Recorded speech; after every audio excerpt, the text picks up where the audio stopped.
Hello मेरे भाई बहन, तो क्या हाल चाल है। आपने कहावत सुना होगा, एक तीर दो शिकार, लेकिन यहां पर एक तीर कई शिकार। अभी पूरे बिहार में बर पूजा मनाया जा रहा है। तो बर पूजा क्यों मनाया जाता है और कैसे एक पुरुष की सत्ता को स्थापित करने का प्रयास किया जाता है, इसको हम समझने वाले हैं। तो सबसे पहले समझते हैं बर पूजा, या इसको बोलते हैं वट सावित्री पूजा, यह होता क्या है। हिंदू धर्म के धार्मिक मान्यता के अनुसार यह है कि जब सावित्री एक महिला होती है, इनके पति का नाम सत्यवान होता है, जब इनकी मृत्यु हो जाता है तो सत्यवान की प्राण को बचाने के लिए यमराज से सावित्री लड़ जाती है और सत्यवान की प्राण को लास्ट में यमराज को लौटाना पड़ता है। तो इसमें होता क्या है, सावित्री और सत्यवान एक रास्ते से जाते रहते हैं और सत्यवान में क्या होता है, उम्र पूरा हुआ रहता है तो इनकी मृत्यु हो जाता है। वहाँ पर मृत्यु होता है, वहाँ पर एक बरगद का वृक्ष होता है, बरगद के वृक्ष के नीचे इसका मृत्यु हो जाता है। यमराज जब इनके प्राण लेने के लिए आते हैं तो सावित्री इनको प्राण ले जाने नहीं देती है। इनके दृढ़ निश्चय को देख करके यमराज बोलते हैं कि सावित्री देखिए, तुम्हारा पति का आयु पूरा हो चुका है तो इनके प्राण तो हम छोड़ नहीं सकते, इसके जगह पर तुमको कुछ और चीज मांगना है तो तुम मांग लो। तो सावित्री बोलती है कि पहले तो क्या है कि हमारे ससुर हैं, उनका आंख नहीं है, आंख लौटा दीजिए। और अगला क्या बोलते हैं कि हमारे पति का कई सारा पुत्र हो। और अगला क्या बोलते हैं कि हमको पुत्र हो जो कि सत्यवान से हो। तो बोलते हैं कि चलो तुमको मिल गया, अब आप तो कम से कम प्राण ले जाने दो। तो अब क्या सावित्री बोलती है कि लीजिए, अभी बोले कि इस सत्यवान से हमारा पुत्र होगा तो जब सत्यवान चल जाएगा तो हमसे लड़का केकरा से होगा। तब यमराज अपने ही वरदान में फंस जाते हैं और इनको प्राण को लौटाना पड़ता है।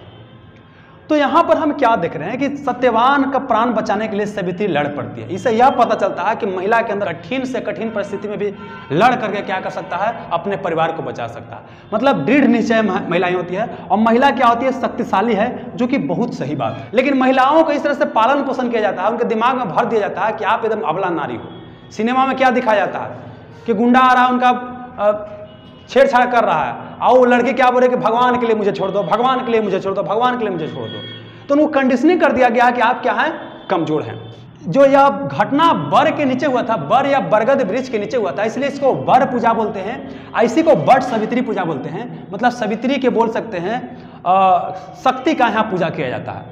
और उसका उद्देश्य क्या है, पति की लंबी आयु, पति की लंबी आयु के लिए पूजा किया जाता है और महिला के दृढ़ निश्चय होने का यहाँ पर संकेत मिलता है। अब देखिए, ये तो आपका धार्मिक मान्यता हो गया। इसके अलावा क्या है कि इसका पर्यावरण की दृष्टि से भी मान्यता है, क्योंकि हमारा जो इंडियन कल्चर को इस तरह से डिजाइन किया गया कि जहां पर प्रत्येक चीज में क्या है, साइंस है। लेकिन चूंकि लोगों को साइंस समझ में नहीं आएगा, इसीलिए इसको धर्म से जोड़ दिया गया। धर्म क्या होता है, धर्म एक नियम होता है जिससे समाज क्या होता है, चलता है। प्राचीन समय में धर्म से ही समाज चलता था, वर्तमान समय में क्या होता है, संविधान से आपका समाज चलता है। तो चलिए यहां पर क्या हुआ, बर मतलब क्या होता है, एक तो होता है बरगद। बरगद क्या होता है, एक वृक्ष होता है जिसका क्या होता है, बहुत लंबा लंबा क्या होता है, टहनी निकला होता है और पूरा विशाल विशाल पेड़ होता है। तो उससे क्या होता है कि उसके आसपास बहुत छाया रहता है। तो बरगद वृक्ष पर्यावरण की दृष्टि से क्या होता है, बहुत ही महत्वपूर्ण होता है और सालों साल तक बरगद का वृक्ष मतलब लगे रहता है। तो इसलिए समझिए कि पूजा जाता है। और यहाँ तक कि आपको पता होगा कि देखिए, हमारे इंडियन समाज में पेड़ का पूजा बहुत किया जाता है। घर में देखिए तो तुलसी जी का पूजा किया जाता है, अगल बगल पेड़ में पानी डाला जाता है। तो बरगद का भी इस तरह से पूजा किया जाता है। और देखिए, यूपीएससी में इससे संबंधित क्वेश्चन पूछा गया था कि सेक्रेड ग्रुप क्या होता है। तो देखिए, जहां भी आदिवासी इलाका होता है ना, जहां लोग जंगल में रहते हैं, तो वहां कुछ पेड़ को इतना पवित्र मानते हैं कि उससे पत्ता भी नहीं तोड़ते हैं। तो वही जो पेड़ वगैरह होता है ना, पेड़ का जो झुंड वगैरह होता है, उसी को सेक्रेड ग्रुप बोला जाता है। और ये यूपीएससी में पर्यावरण में क्वेश्चन पूछा गया। अगला क्या समझते हैं भाई, दुल्हा। बर मतलब क्या होता है, कि दुल्हा भी होता है और एक दुल्हन होता है। तो यहाँ पर क्या बर मतलब दुल्हा होता है, मतलब दुल्हा का पूजा करना है। अब देखिए समस्या क्या है ना, कि पूजा किया जाता है किसका, परमेश्वर का, देवता का पूजा किया जाता है। लेकिन आजकल पति क्या होता है, राक्षस है और राक्षसों की पूजा किया जा रहा है। मतलब पहले यहाँ पर क्या होता है कि बर का पूजा किया, आज जाके फिर पति की पूजा किया। लेकिन कई बार पति ऐसा रहता है कि होकरेला पूजा कर रहा है पति के लिए, अब पति मेहरारू का गरिया रहा है। तो पिछले बार ऐसे हुआ था कि बर पूजा हो रहा था, एक महिला बर पूजा करके जा रही थी, अब देख रहा है कि उसका रास्ता में हस्बैंड गरिया रहा है। तो लोटा पट्टा के मार दिया माथा पर के, भुज फटा तुरे लगी, हम पूजा करी थी, हाँ तू ही हमारा गाड़ी दे थे।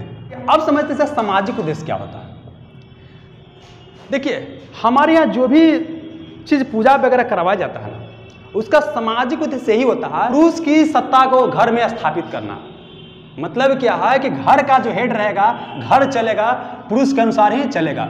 और इसके लिए जरूरी क्या है कि महिलाओं को दिमाग में डाल दिया जाए क्या कि आप क्या है, नीचा है, आप पुरुष आपसे क्या है, ऊंचा है। उस तरह से उनको पालन पोषण किया जाएगा, कंडीशनिंग किया जाएगा, ताकि इस बात को आप मान लीजिए। जैसे एक बच्चा जब जन्म लेता है तो उसको इंजीनियर बनाना है कि डॉक्टर बनाना है, उस अनुसार उसको अगल बगल चीज डाला जाता है, उसके दिमाग में भरा जाता है, तब जाकर कोई लड़का इंजीनियर बन जाता है और डॉक्टर बन जाता है। सेम चीज यहाँ पर है क्या, महिलाओं को इस तरह कंडीशनिंग कर दिया जाता है कि इनको विश्वास हो जाता है कि सही में पति क्या होता है, परमेश्वर होता है, पति क्या होता है, देवता, पति हमसे क्या है, ऊंच होता है।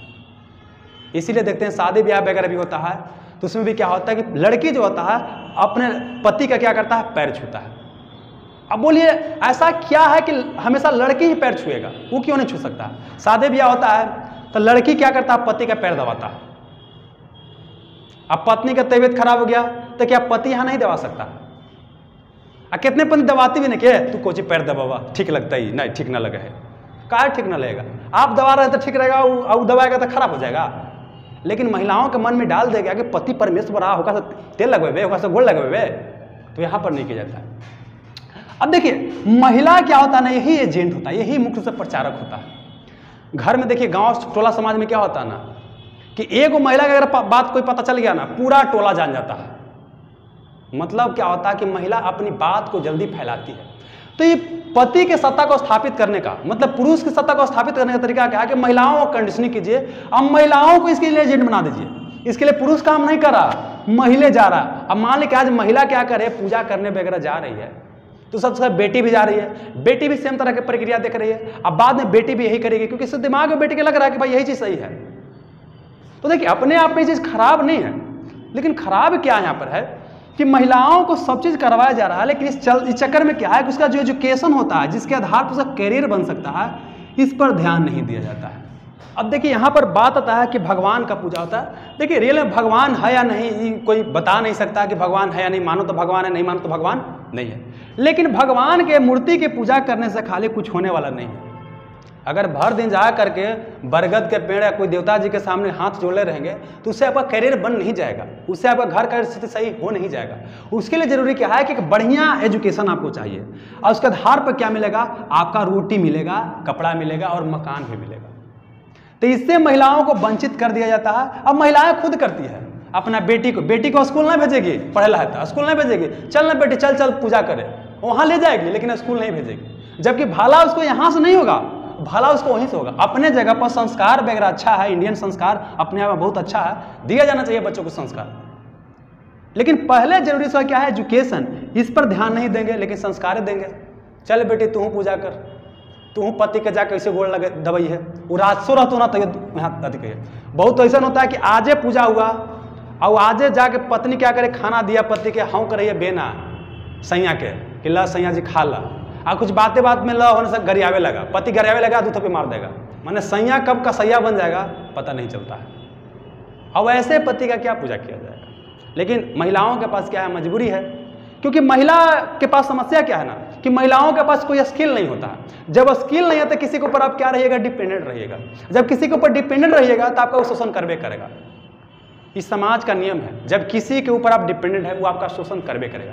इसीलिए यहाँ पर क्या होता है, महिलाओं का शोषण होता है। तो महिलाओं को यहाँ देखिए पूजा पाठ संस्कार सब अपने जगह पर अच्छा है, लेकिन पहला क्या चीज चाहिए महिलाओं को कि शिक्षा पर अपना ध्यान दें, बढ़िया से शिक्षा प्राप्त करें, उसके बाद जो है सब चीज में आइए। लास्ट में तो यही ना जी, हमारा जो इंडियन कल्चर को डिजाइन भी इसी तरह से किया गया है।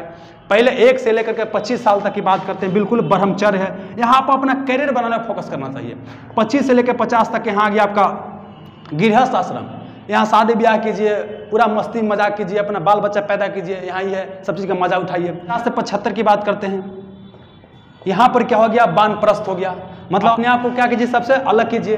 और फिर क्या है 75 से 100 की बात करते हैं, तो यहाँ पर क्या आपका हो गया कि आप संन्यास ग्रहण कर लीजिए।